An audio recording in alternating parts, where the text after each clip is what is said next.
Hello guys, good evening.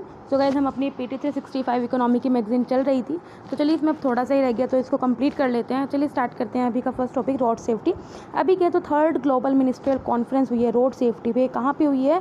Recently इसको host किया किसने? गवर्नमेंट ऑफ स्वीडन ने होस्ट किया है एंड WHO दोनों ने मिलकर होस्ट किया है। ठीक है, अब इसका थीम क्या है? इस कॉन्फ्रेंस का थीम यही था, अचीविंग ग्लोबल गोल्स 2030, और जिसका आउटकम है वो स्टॉकहोम डिक्लेरेशन है, जिसका एम यही है कि किस तरह से जो रोड ट्रैफिक की वजह से जो डेथ्स होती हैं या फिर जो इंजरीज होती हैं, हम इसे 2030 तक कैसे हाफ करें। ठीक है, under the UN decade of action 2011 to 2020। ठीक है, ये इस जो UN डिकेड है 2011 से 2020 के अंदर हम किस तरह से जो अपने रोड से रिलेटेड जो डेथ्स या इंजरीज होते हैं 2030 तक हम किस तरह हाफ करें।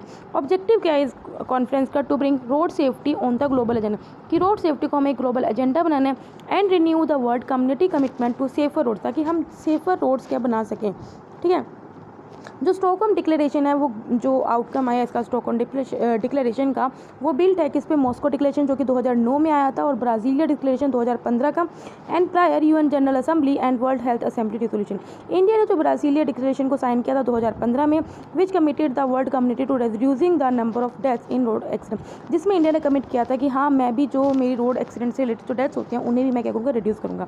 जरा इंडिया में देख लेते हैं रोड एक्सीडेंट्स का क्या हाल है। जो रोड एक्सीडेंट्स का जो एनुअल पब्लिकेशन होता है, वो स्टेट्स के और यूनियन टेरेटरीज के पुलिस डिपार्टमेंट के द्वारा ही रिपोर्ट किया जाता है। वो ही बताते हैं कि कितने एक्सीडेंट्स हुए हैं, उनसे रिलेटेड कितनी डेथ्स हुई हैं, इंजरीज हुई हैं, उन सब इन्फॉर्मेशन से रिलेटेड क्या है ये रिपोर्ट बनाई जाती है, जो हर स्टेट के पुलिस डिपार्टमेंट और हर यूनियन टेरेटरी का पुलिस डिपार्टमेंट देता है। मेजर फाइंडिंग्स क्या है? देखो, रोड एक्सीडेंट्स क्या है? मार्जिनली इंक्रीज़ हुई हैं 2017 से 2018 में। जो इंक्रीज़ हुआ है 0.4% इंक्रीज़ हुआ है। नंबर ऑफ पीपल जो इंडिया रोड्स में किल्ड होते हैं वो 2.3% राइज हुए हैं 2018 में, नियरली 1.151 लाख हो गए हैं। नेशनल हाईवेज़ पे जो एक्सीडेंट होते हैं वो अकाउंट करते हैं 30.2% of the total road accident and the 35.7% of the deaths in 2018। मतलब नेशनल हाईवे पर जो एक्सीडेंट होते हैं वो 30.2% होते हैं, और जो उसके अंदर डेथ्स होती हैं वो 35.7% होती हैं। ओवर स्पीडिंग भी एक मेजर रीज़न है एक्सीडेंट्स होने का, जिसमें 64.4% डेथ्स जो होती हैं ओवर स्पीडिंग की वजह से होती है। बाकी जो लोग रॉन्ग साइड पर ड्राइव करते हैं उनकी वजह से 5.8% डेथ्स हुई हैं, और जो लोग ड्रंक ड्राइव करते हैं उनकी वजह से 2.8% डेथ हुई है, और जो मोबाइल फ़ोन का यूज़ करते हुए जिसकी वजह से रोड एक्सीडेंट होते हैं उनका कंट्रीब्यूशन 2.4%। इंडिया का है वो देखो, ये वर्ल्ड रोड स्टैटिस्टिक्स का डाटा है, Geneva based world road federation है, उसके डाटा के अकॉर्डिंग है कि इंडिया है जो मोस्ट अनसेफ कंट्री है in the world for road users across 199 countries, followed by China, US। मतलब कि सबसे अनसेफ कंट्री इंडिया है, उसके पास सेकंड नंबर पे चाइना है, थर्ड नंबर पे US है, as per the report given by the world road statistics 2018, जो कि Geneva based world road federation है।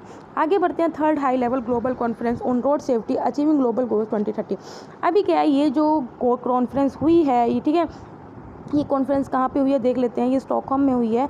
यहाँ पे जो इंडिया को किसने रिप्रेजेंट किया? हमारा जो ministry of road transport and highway है उसने इंडिया को रिप्रेजेंट किया। एट 2 डे 2 दिन की ग्लोबल कॉन्फ्रेंस हुई थी रोड सेफ्टी पे, स्टॉकहोम में हुई थी 19 और 20 फरवरी को। ऑब्जेक्टिव का यही था कि हमें रोड सेफ्टी को ग्लोबल एजेंडा बनाना है and renew the world's commitment to safer road. Leaders जो हैं इस पार्टिसिपेटिंग कंट्रीज़ के, वो एक रोड मैप बनाएंगे किस तरह से जो हम अपने रोड एक्सीडेंट्स हैं उन्हें रिड्यूस कर सकते हैं by 2030, set under the UN decade of action 2011-2020। Integrated road accident database है। देखो, आपको नाम से पता चल रहा होगा, ये central accident database management system है। क्या है? सेंट्रल डाटाबेस मैनेजमेंट सिस्टम है, इंटीग्रेटेड रोड एक्सीडेंट डाटाबेस। इसमें क्या करेगा? ये सेंट्रल और स्टेट की हेल्प करेगा किस तरह से रोड एक्सीडेंट्स रिलेटेड जो इन्फॉर्मेशन है वो सारी प्रोवाइड करेगा। कोज एनालाइज करेगा कि रोड एक्सीडेंट्स किस वजह से हो रहे हैं, उनका क्या मेजर कोज है। फिर देखेगा कि क्या हमें सेफ्टी चाहिए, कि किस तरह से हम इन एक्सीडेंट्स को रिड्यूस कर सकते हैं।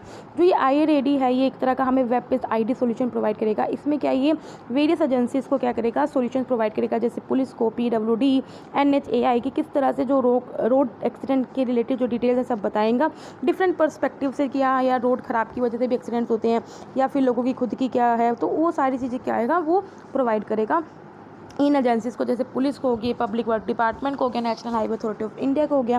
ठीक है, from different perspective such as investigation, road engineering, vehicle condition etcetera. ये जो पोर्टल है किसके द्वारा बनाया गया? IIT मद्रास के द्वारा बनाया गया, और साथ में जो नेशनल इन्फॉर्मेटिक्स सेंटर है उनके सपोर्ट के द्वारा बनाया गया। साथ में इसे वर्ल्ड बैंक ने भी सपोर्ट किया। इसे पहले 6 स्टेट्स में इनिशियली लॉन्च किया गया था, जहाँ पे highest number of road accident होते हैं। सबसे ज़्यादा कर्नाटका में होते हैं, फिर मध्य प्रदेश, महाराष्ट्र, राजस्थान, तमिलनाडु, उत्तर प्रदेश। ठीक है, आगे बढ़ते हैं। मोटर व्हीकल अमेंडमेंट एक्ट 2019, इसके बारे में तो आपको पता भी ही होगा क्योंकि ये बहुत न्यूज़ में चला था। इसमें क्या है कि जो भी अगर एक्सीडेंट का विक्टिम है उसको आपने कंपल्सरी कंपनसेशन प्रोवाइड करना होगा। Compensation for road accident victim during the golden hour, आपको क्या करना होगा, मोटर व्हीकल एक्सीडेंट फंड बनाना होगा जिसमें ये प्रोवाइड करता है कि कंपल्सरी इंश्योरेंस कवर होना चाहिए to all the road users in the India. आपको पता है जब भी आपकी गाड़ी रोड पे निकलती है तो आपकी गाड़ी का इंश्योरेंस होना चाहिए और साथ में जो थर्ड पार्टी इंश्योरेंस भी होता है तो वो कंपल्सरी है। एक सेटअप करेगा नेशनल रोड सेफ्टी बोर्ड जो कि एडवाइस करेगा गवर्नमेंट को ऑन रोड डिज़ाइन की रोड का किस तरह से डिज़ाइन होना चाहिए और मोटर व्हीकल की सेफ्टी के सब। फर्दर इट डिफाइन गुड सिमेट्रेंस and provide for the recall of the vehicle. ठीक है, आगे बढ़ते हैं एक्सप्लोरेशन। सबसे पहले मिनरल लॉ अमेंडमेंट ऑर्डिनेंस 2020 अभी ने कैबिनेट ने अप्रूव किया एक ऑर्डिनेंस मिनरल लॉज के रिलेटेड। न्यूज़ में देख लेते हैं जो ऑर्डिनेंस क्या करेगा, अमेंड करेगा mines and mineral development regulation act के 1957 का और cold mine special provision act 2015 को अमेंड करेगा which provide for the captive mining with and use restriction. देखो जो पहले ये दो एक्ट्स थे इसमें क्या हुआ था, जो कैप्टिव माइनिंग को उन्होंने यूज़ दे रखा था। कैप्टिव माइनिंग का मतलब होता है सिर्फ आप अपने पर्सनल यूज़ के लिए आप कोल को माइन कर सकते हो, तो ये अलाउ कर रखा था। लेकिन अब जो ऑर्डिनेंस आएगा ना, ऑर्डिनेंस क्या करेगा, जो रेस्ट्रिक्शंस है वो कोल माइंस पे से हटा देगा। ठीक है, और साथ में जो कैप्टिव माइनिंग था ना उसको एंड कर देगा। मतलब जो कोल थे सिर्फ अपने यूज़ के लिए आप यूज़ कर सकते हो तो आप उसे एंड करेगा, बाकी आप कोल माइनिंग जो रेस्ट्रिक्शन है उसे हटा रहा है। और क्या कर रहा है, जो प्राइवेट ऑर्गेनाइजेशन है प्राइवेट एंट्री को क्या कर रहा है, उनके लिए गेट्स कोड है और क्या करेगा, ब्लॉक्स को ऑक्शन करेगा फॉर कमर्शियल कोल माइनिंग। ठीक है, ऑर्डिनेंस अलाउ करेगा किसी भी इंडियन रजिस्टर्ड कंपनी को कि आप आओ और कोल ब्लॉक को डेवलप करो। अर्लियर क्या था, पहले से लिमिटेड था सिर्फ उन कंपनीज़ के लिए जो आयरन और स्टील या पावर या कोयल वॉशिंग सेक्टर्स में जो कंपनीज एंगेज थी वही क्या कर सकती थी, इन कोल ब्लॉक्स को डेवलप करती थी। लेकिन अब क्या है, वो हर एक कंपनी को क्या कर रहा है, अलाउ कर रहा है। ठीक है, companies also needed prior experience of the mining to bid, लेकिन कंपनी के पास क्या है, थोड़ा प्रायर एक्सपीरियंस होना चाहिए माइनिंग का। ठीक है, गवर्नमेंट ने फरवरी 2018 में बोल दिया कि वो कमर्शियल माइनिंग को प्राइवेट सेक्टर के लिए ओपन करिए, लेकिन इसने ये अलाउ कर दिया जो कैप्टिव कोल माइनर्स हैं वो अपने 25% जो आउटपुट है वो ओपन मार्केट में भी बेच सकते हैं। कैप्टिव कोल माइनर्स मतलब मैंने आपको पहले बता चुकी हूँ, कैप्टिव कोल माइनर वो होते हैं जो सिर्फ अपने यूज़ के लिए क्या कोल की माइनिंग करते थे, लेकिन अब उन्हें अलाउड कर दिया कि हाँ वो 25% जो कोयल क्या करते हैं बाहर ओपन मार्केट में बेच भी सकते हैं। वो दोनों के दोनों डिसीजन टेक्निकली एंडेड हुए state and coal India monopoly on commercial coal mining. The situation on the ground did not reflect, ये कोई इंपॉर्टेंट बात नहीं है। आगे बढ़ते हैं, फिलहाल जो करंट सिचुएशन क्या है माइनिंग इंडस्ट्री की जरा देख लेते हैं। माइनिंग इंडस्ट्री है वो पावर सेक्टर, आपको पता है कि अभी भी हमारी जो 70% जो इलेक्ट्रिसिटी है वो कोयले से ही निकलती है, जिसमें 72% जो इंडिया की पावर है वो जनरेट होती है किसके थ्रू, केवल के थ्रू, मैं आपको बताई गई हूँ। Further minerals are the basic building blocks of manufacture products and the many agri input. और भी कुछ मैन्युफैक्चर प्रोडक्ट्स हैं जैसे स्टील है या आयरन है, उसमें भी कहीं ना कहीं जो कोयला का यूज़ होता है, और बहुत जो एग्रीकल्चर इनपुट्स हैं उसमें भी इनका यूज़ होता है। ह्यूज इम्पोर्ट क्या है, डिस्पाइट हमारे पास इंडिया के पास वर्ल्ड का 4th लार्जेस्ट कोल रिजर्व है, फिर भी जो इंडिया जो इम्पोर्ट करता है 235 मिलियन टन ऑफ कोल क्या करता है, इम्पोर्ट करता है, जिसमें से जो 135 मिलियन टन है उसकी कीमत आप देख लो 1,71,000 करोड़ रुपये की, जो वो अपनी डोमेस्टिक रिजर्व्स को पूरी करने के लिए इंपोर्ट करता है। अब क्या है, declining contribution to GDP foreign investment. अब क्या है, इंडस्ट्री का जो शेयर है इंडिया जीपी में, मतलब कि कोल और माइनिंग इंडस्ट्री का जो इंडिया के जीडीपी में शेयर है वो बहुत कम हुआ है।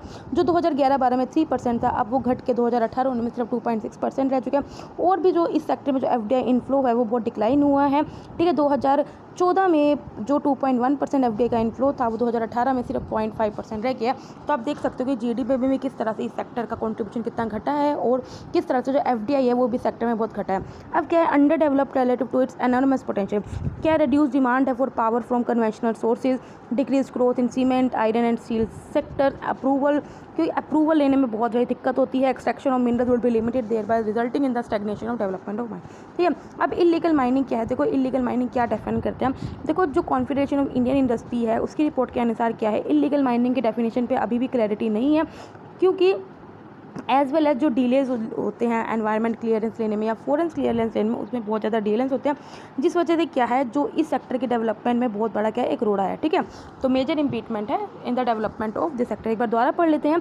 Lack of the clarity on the definition of the illegal mining as well as delays in obtaining environmental and the forest clearances serve as the major impediments to the development of the sector. Also, states have been holding back renewal of license of the mines over unpaid penalties for illegal mining, and this is likely to cause disruption in the mineral sector. अभी हमने पढ़ा जो MMDR act 1957 में था, ये governing law है, सारी mining activities से रिलेटेड जो यही लॉ है क्या करता है, डील करता है। लेकिन ये क्या है, ये लॉ ना एनवायरनमेंट और फॉरेस्ट क्लियरेंस से लेके डील नहीं करता, जिस वजह से देयर लैक ऑफ क्लैरिटी है कि अगर हमने एक्ट के अकॉर्डिंग तो वो काम कर लिया, लेकिन अगर एनवायरनमेंट को हमने नॉर्म्स को वायलेट कर दिया तो ये हमें भी नहीं पता चलेगा, क्योंकि वो लॉज है ना उसके लिए सेपरेट लॉज है। मतलब कि क्या है, दो अलग अलग लॉ है, मतलब कि माइनिंग के लिए अलग लॉज है और एनवायरनमेंट और फॉरेस्ट क्लियरेंस के अलग लॉ है। ठीक है, तो दो लॉज में क्या है, लोगों को कन्फ्यूज हो जाते हैं। अगर 2017 में सुप्रीम कोर्ट ने बोल दिया था अगर भी कोई भी माइनिंग इस तरह से होती है जिससे वायलेशन होता है एनवायरनमेंट या पोल्यूशन लॉ का, तो उसे क्या बनेगा, इलीगल माइनिंग बोली जाएगी। रिपोर्ट ने सजेस्ट किया था कि कोई भी इलीगल माइनिंग जो लीज एरिया से आउटसाइड हो रहा है, मतलब कि आपको ये एरिया आपको अलाउड है कि हाँ इस एरिया में आप क्या करो, माइनिंग कर सकते हो, लेकिन अगर आपने इसके बाहर कोई भी माइनिंग कर दी तो उसे क्या बोला जाएगा, उसे इलीगल माइनिंग बोला जाएगा। और उसमें क्या है, आप एनवायरनमेंट और फॉरेस्ट क्लियरेंसेस का क्या वायलेशन कर रहे हो, तो वो उसको जो डील किया जाएगा वो एनवायरनमेंट प्रोटेक्शन एक्ट 1986 के द्वारा डील किया जाएगा और साथ में फॉरेस्ट कंजर्वेशन एक्ट के द्वारा। ठीक है, आगे बढ़ते हैं मिनरल पॉलिसी 2019। जो नेशनल मिनरल पॉलिसी 2019 आई थी उसने कुछ प्रोविजंस ऐड किए हैं जिसमें हम जो माइनिंग सेक्टर है उसे बूस्ट दे सकें। इन्होंने क्या किया, introduction of right of first refusal for RPPL holder. देखो RP क्या होता है, रिकॉनेंस परमिट्स होती हैं, PL होता है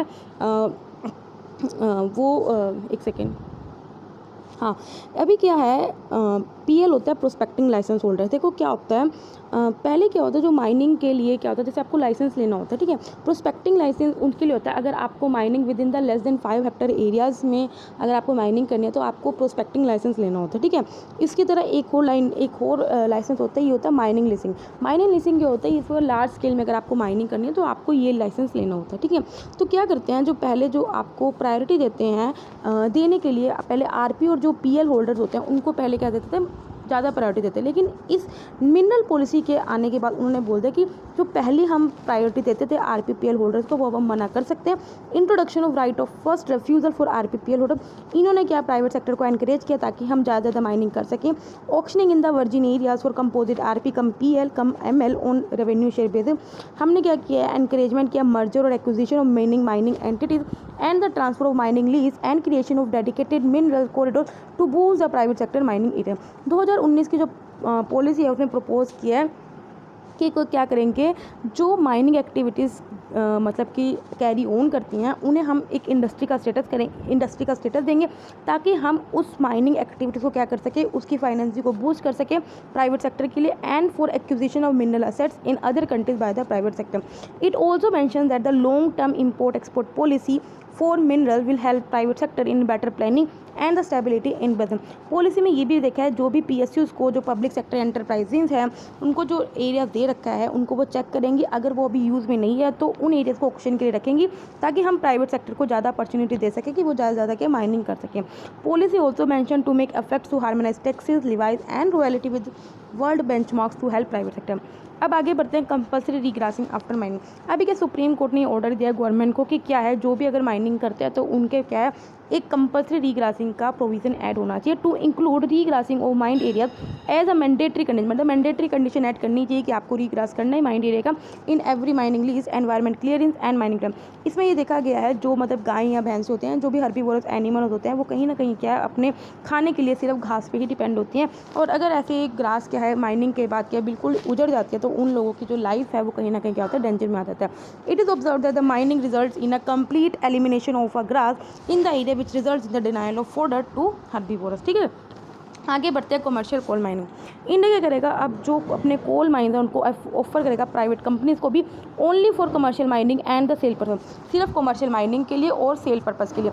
there by moving away from the early regime of offering mines for captive use. पहले क्या था, मैंने आपको बताया, पहले वो सिर्फ कैप्टिव यूज़ के लिए क्या करता था, अलाउ करता था कि मतलब अगर आपको अपने यूज़ के लिए चाहिए तो आप माइन कर सकते हो, लेकिन अब क्या इंडिया ऑफर कर रहा है प्राइवेट कंपनीज को, ठीक है, आप अपनी कमर्शियल माइनिंग और सेल करने के लिए भी आप क्या कर सकते हो, यूज़ कर रहे हो। देखो कैप्टिव कोल ब्लॉक्स की वजह से हमने देखा है 2018-19 में 25.1 मिलियन टन कोयला क्या प्रोड्यूस हुआ है, जो कि बहुत लोअर है देन द जो 2014-15 में 43 मिलियन टन क्या वो प्रोड्यूस हुआ था, जिस वजह से सुप्रीम कोर्ट ने क्या किया था, कुछ कोल माइंस का लाइसेंस क्या कर दिया था, कैंसिल कर दिया था।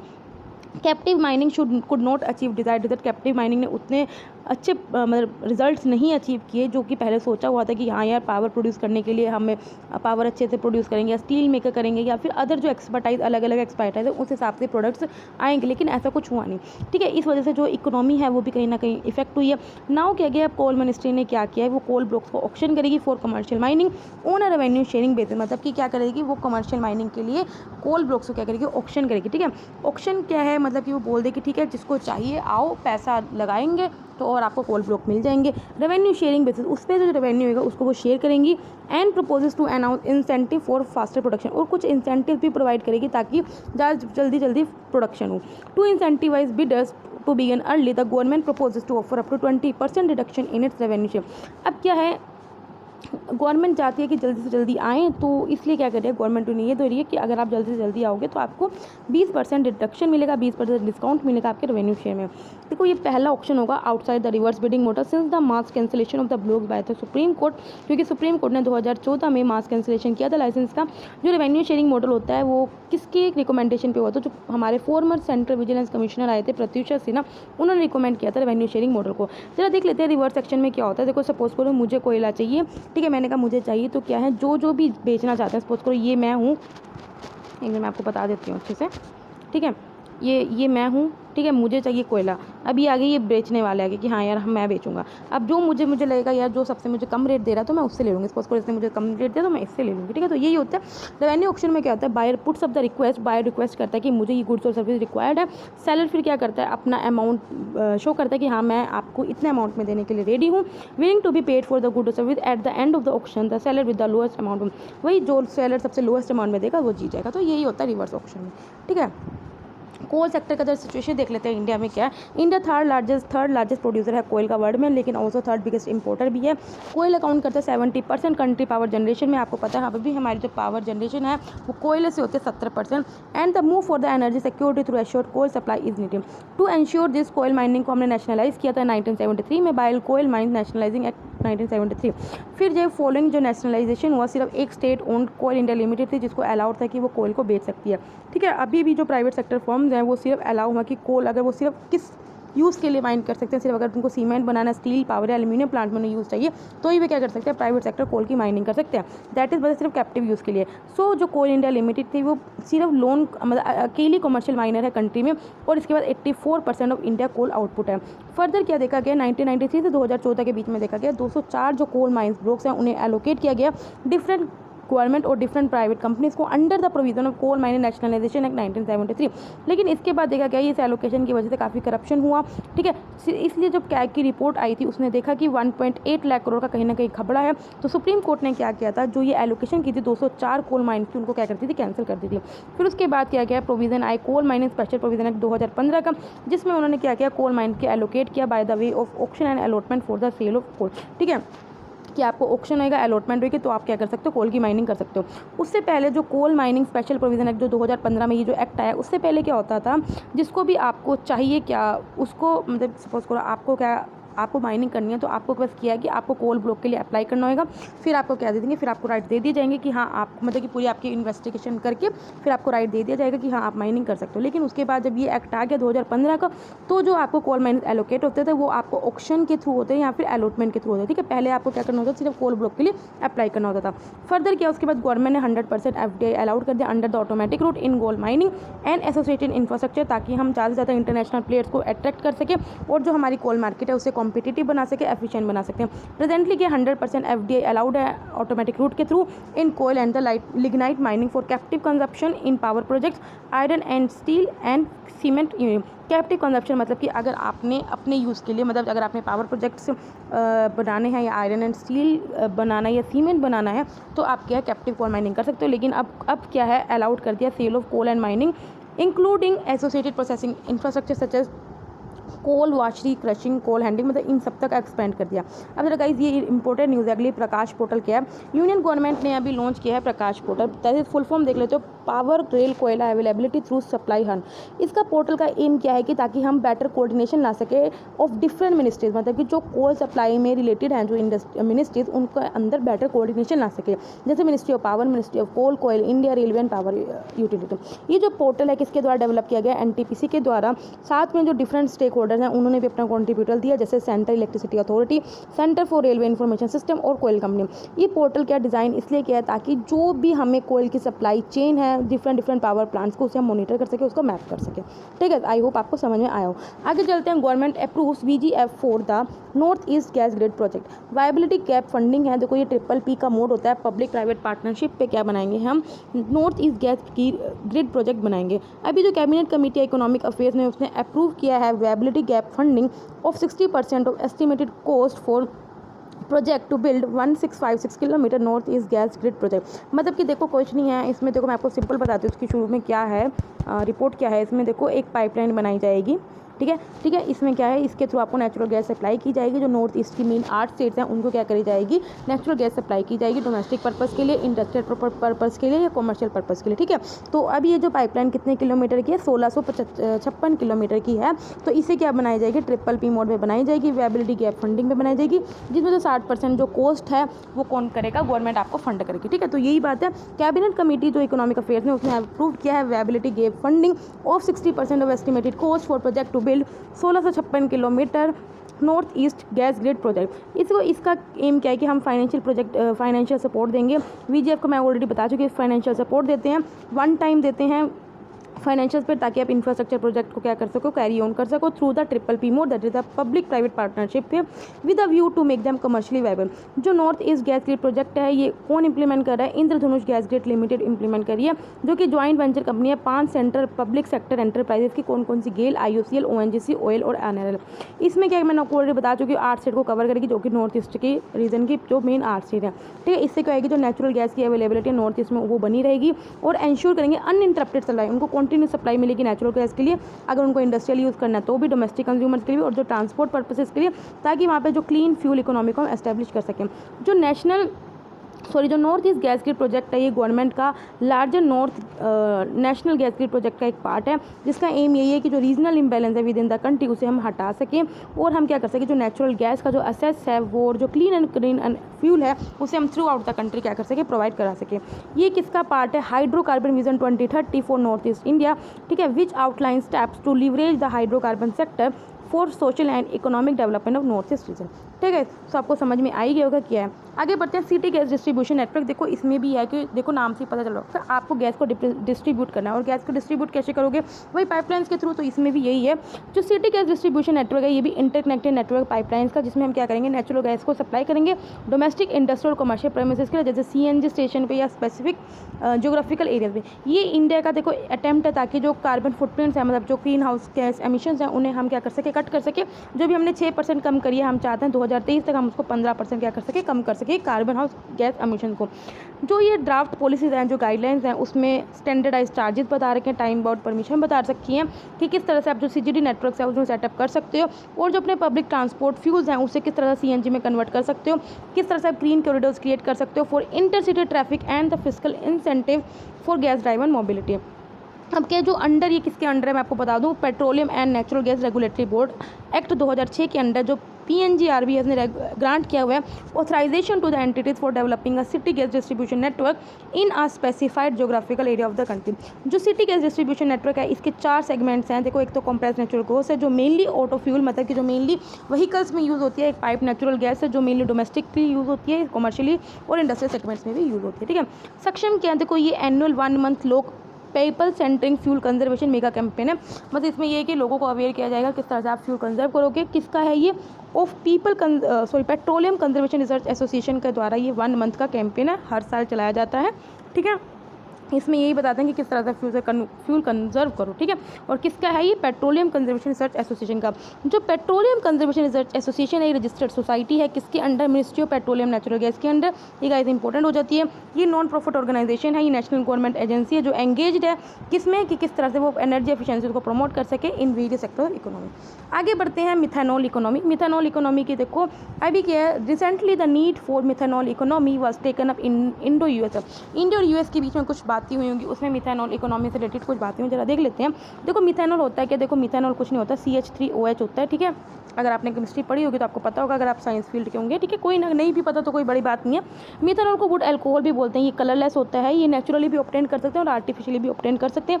बायोडिग्रेडेबल होता है, देखो कोई भी चीज़ अगर बायोडिग्रेडेबल होता है इसका मतलब वो एनवायरनमेंट को हानि नहीं पहुंचाती। फ्लेमेबल होता है, पॉइजनस होता है और ये रिन्यूएबल सोर्स ऑफ एनर्जी है, ठीक है। इसमें क्या सिंगल कार्बन कंपाउंड होता है, ये वुड की डिस्ट्रक्टिव डिस्टिलेशन से बनाया जाता है, कोयले से प्रोड्यूस और इसको हम कोयले से भी प्रोड्यूस कर सकते हैं, नेचुरल गैस से भी या बायोमास से भी, which are capable of producing synchem. Use क्या है मिथेनॉल को, आप कहाँ कहाँ यूज़ कर सकते हो, एज अ फ्यूल आप इसको यूज़ कर सकते हो, एज अ सोलवेंट यूज़ कर सकते हो, एज एन एंटी फ्रीज भी यूज़ कर सकते हो। मिथेनॉल को ऑलरेडी फ्यूल की तरह सर्टिफाई कर दिया गया, किसने, ब्यूरो ऑफ इंडियन स्टैंडर्ड्स ने 2016 में एज अ फ्यूल इसको सर्टिफाई कर दिया गया। अब क्या जो मिथेनॉल के जो गैसियस वर्जन है वो कौन कौन से हो सकते हैं, डाईमिथाइल ईथर, अगर इसको आप LPG के साथ ब्लेंड करो, ठीक है। गवर्नमेंट ने क्या क्या इनिशिएटिव लिया, गवर्नमेंट ने इनिशिएट लिया टुवर्ड्स पॉलिसी विच कॉज, इसने क्या है कि अगर आप पेट्रोल में 15% मिथेनॉल की ब्लेंडिंग करने के लिए गवर्नमेंट ने इनिशिएटिव लिया।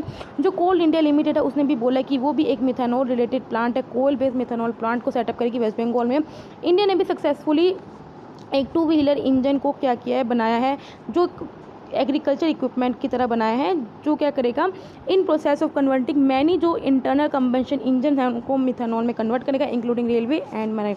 बाकी जो नीति आयोग का रोड मैप है जो मिथेनॉल इकोनॉमी, वो देख लेते हैं। मिथेनॉल इकोनॉमी फंड इसको बनाया गया है, इसमें 4000 से 5000 करोड़ पे क्या किया है, इन्वेस्ट किया, ताकि हम इसका प्रोडक्शन और इसके रिलेटेड जो क्लीन फ्यूल है प्रोड्यूस कर सकें। वेस्ट टू एनर्जी में क्या है, प्रमोट इसका वेस्ट टू एनर्जी को यूज़ को प्रमोट कर सके, जैसे एग्रीकल्चर का जो रेसिड्यू होता है या जो स्टैंडर्ड गैस है, म्यूनिसिपल सॉलिड वेस्ट है, उसके वेस्ट से हम क्या करेंगे, एनर्जी मिथेनॉल को प्रोड्यूस करेंगे, ठीक है।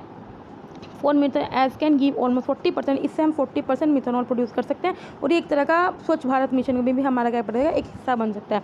Increasing the use in the transportation, methanol economy बहुत अच्छा कंसेप्ट है और इसे हमें क्या कर सकते हैं, ऑटोमोबाइल कंपनीज़ में या मतलब पेट्रोल डीजल का एक एज अ अल्टरनेटिव क्या कर सकते हैं, यूज़ कर सकते हैं under the make in India initiative. इससे क्या होगा, हमारा जो ग्रेटर FDI फ्लो होगा and increase in the employment, ठीक है। तो ये कुछ है जो नीति आयोग के कुछ के अपने के इनिशिएटिव दिखे, किस तरह से वो मिथेनॉल इकोनॉमी में, जैसे उसने 4000 से 5000 करोड़ जो इन्वेस्ट किया वो क्या सोच के किए हैं। आगे बढ़ते हैं, पावर कंजप्शन इन इंडिया। अभी देखा गया है जो हायर पर कैपिटा कंजप्शन 2018 में कौन है, दादर नगर हवेली, उसने कम से कम 15,179 किलोवाट आवर क्या किए हैं, कंज्यूम किए हैं। उसके बाद जो और स्टेट हैं, गुजरात, हरियाणा, पंजाब हैं, जिन्होंने सबसे ज़्यादा हाईएस्ट पावर कंजप्शन करी है। और जो स्लोएस्ट पर कैपिटा कंजप्शन, जैसे Bihar followed by Assam, Nagaland, Manipur and Tripura. देखो मेरे को तो ऐसा लगता है यार वहाँ पे बिजली ही नहीं आती बिहार में, तो ऑफकोर्स पावर कंजप्शन कम होएगा, ठीक है। जहाँ पे बिजली ज़्यादा रहेगी, इलेक्ट्रिसिटी 24 घंटा रहेगी, तो वहाँ पे ऑफकोर्स ज़्यादा होगा, ठीक है। तो यही बात है, तो बस यही न्यूज़ था, ठीक है। आप ये देख सकते हो, ये कुछ नहीं है, फ्यूल ये बता रखा है कि इस तरह से हम कोयले से कितनी % हम टोटल अपनी एनर्जी प्रोड्यूस करते हैं, ठीक है। हाइड्रो पानी से कितना करते हैं, न्यूक्लियर और रेस्ट, ठीक है। तो ये बता रखा है। बाकी जो स्मार्ट मीटर है हम अपनी अगली वीडियो में करेंगे और अगली वीडियो में हम जो इकोनॉमी की जो मैगजीन है उसे हम पूरे कंप्लीटली खत्म कर देंगे। तब तक के लिए बाय बाय, टाटा।